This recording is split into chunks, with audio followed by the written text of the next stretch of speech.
pas qu'on reproche quelque chose à la pièce, mais le général a produit un document qui serait des notes dont il n'a pas montré l'original. Et en plus, le document, c'est juste des manuscrits sans nom, sans signature, qui met des numéros de gens qui auraient participé à une réunion. Et aucune de ces personnes-là n'a signé. Donc je pense qu'il y a plusieurs documents comme ça qui ont pu circuler, mais qui en procédure ne représentent absolument rien. Vous savez qu'en procédure, une pièce pour revêtir la qualité de preuve doit quand même être loyale et sérieuse. Une pièce comme ça, il n'y a aucun aspect de sérieux. N'importe qui peut s'asseoir n'importe où et rédiger n'importe quoi et venir le montrer à un juge. On n'en sortirait jamais. Moi, je pense que si le général voulait effectivement la manifestation de la vérité, eh bien, celui qui a fait cette note, lui la connaît, il peut la faire comparaître comme témoin, ça éclairera le juge et ça viendra peut-être à sa décharge. C'est à partir de l'original qu'on a pu faire des photocopies. Et puis, on vous a lu l'article 427 qui dit que la preuve en matière pénale est libre. La preuve en matière pénale est libre. Quand ils ont produit la déclaration du 14 septembre, ce n'est pas signé. Ce n'est pas pour autant qu'on peut dire que ce n'est pas authentique. Voilà. La loi, c'est pour tout le monde. Si vous voulez que la loi s'applique à autrui, il faut vouloir aussi que ça s'applique à vous. C'est des informations très graves qui sont contenues dans ce document. Nous ne comprenons pas pourquoi le juge d'instruction a mis cette pièce-là dans ses tiroirs pendant 3 ans.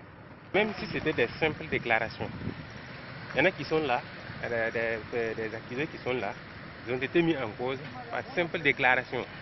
Je ne parle même pas de plainte écrite, par simple déclaration, des déclarations verbales.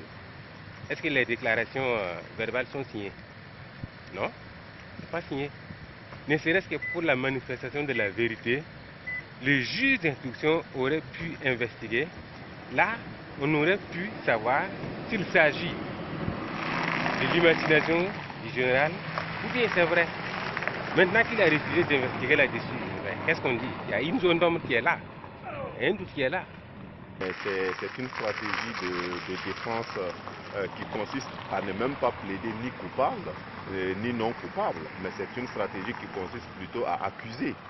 Vous voyez que le général accuse l'instruction de n'avoir pas été bien menée, il accuse tout le monde de n'avoir pas cité la hiérarchie militaire, il accuse le président Kafando, finalement il accuse tout le monde sans répondre à cette question. Moi, je l'ai dit en fait depuis le début du procès et comme je l'ai dit encore ce matin, c'est une stratégie de défense qui rappelle étrangement ce que les criminels nazis ont fait lors du procès de Nuremberg. C'est une stratégie qui rappelle étrangement ce que Slobodan Milosevic a fait au tribunal international pour l'ex-Yougoslavie. Eh bien, c'est une stratégie qui est utilisée par des accusés généralement coupables qui savent que sur les faits, ils n'ont aucun élément de défense. Donc ils viennent en ce moment, au lieu de discuter des faits, au lieu de se défendre, eh bien ils essaient d'accuser les autres, de décrédibiliser en fait la procédure. Vous voyez, donc c'est tout à fait connu dès le départ, mais peut-être que ça conduit tout droit à une responsabilité pénale, parce que finalement, il n'y a pas de défense. Si vous, les journalistes, vous ne sentez pas la défense, croyez-moi, même les juristes que nous sommes, nous ne voyons pas de défense. Vous ne la comprenez pas comment? Il a dit les actes qu'il a accomplis. C'est ce qu'il a dit. Si ces actes-là se trouvent qualifiés d'infraction pénale, il en assume la responsabilité. Voilà sa position. Il vous a cité les actes et lui, il a eu à poser pendant cette période-là. Ce qu'il n'a pas posé comme acte, on ne peut pas l'obliger quand même à dire qu'il a posé ces actes-là. Mais ce qu'il a dit, il dit, voilà un certain nombre d'actes que j'ai posés.